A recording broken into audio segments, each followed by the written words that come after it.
মাগো, আমায় ছুটি দিতে বল, সকাল থেকে পড়েছি যে মেলা। এখন আমি তোমার ঘরে বসে করব শুধু পড়া পড়া খেলা।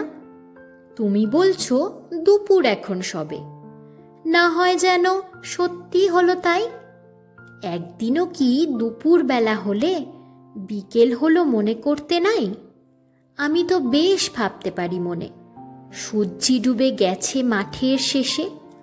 বাগদি বুড়ি চুবড়ি ভরে নিয়ে শাক তুলেছে পুকুর ধারে এসে।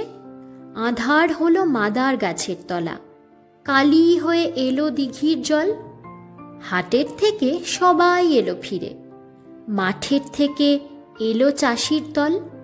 মনে করো না উঠল সাঁঝের তারা, মনে করো না সন্ধে হলো যেন।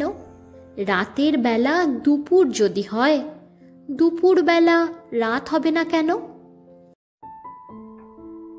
আমি সুদেষ্ণা আমার অনুভূতির অবকাশে আপনাদের শুনিয়ে থাকি কবিতা, ভালোবাসা, ভালো লাগা, জীবনের ঘাত প্রতিঘাত আর প্রতিদিনের আবেগের কথা। এতক্ষণ শুনলেন কবিগুরু রবীন্দ্রনাথ ঠাকুরের লেখা শিশু কাব্যের অন্তর্গত কবিতা প্রশ্ন।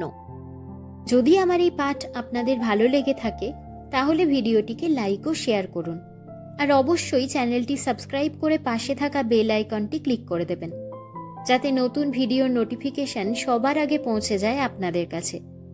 আপনাদের মতামত আমার কাছে ভীষণ মূল্যবান, তাই অবশ্যই কমেন্টে সকলের মতামত জানাবেন। আমার আরও একটি ইউটিউব চ্যানেল আছে যার নাম সাহিত্য সংলাপ। সেখানে আমি বাংলার বড় বড় লেখক লেখিকাদের গল্প ও উপন্যাস পাঠ করে শুনিয়ে থাকি। যদি আপনারা গল্প ও উপন্যাস শুনতে ভালোবাসেন তাহলে চ্যানেলটিকে ঘুরে দেখতে পারেন। ভালো লাগলে ভিডিওগুলি লাইক ও শেয়ার করবেন, চ্যানেলটিকে সাবস্ক্রাইব করে পাশে থাকবেন, আর অবশ্যই সেখানেও নিজেদের মতামত জানাতে ভুলবেন না। ভালো থাকবেন, সুস্থ থাকবেন। ধন্যবাদ।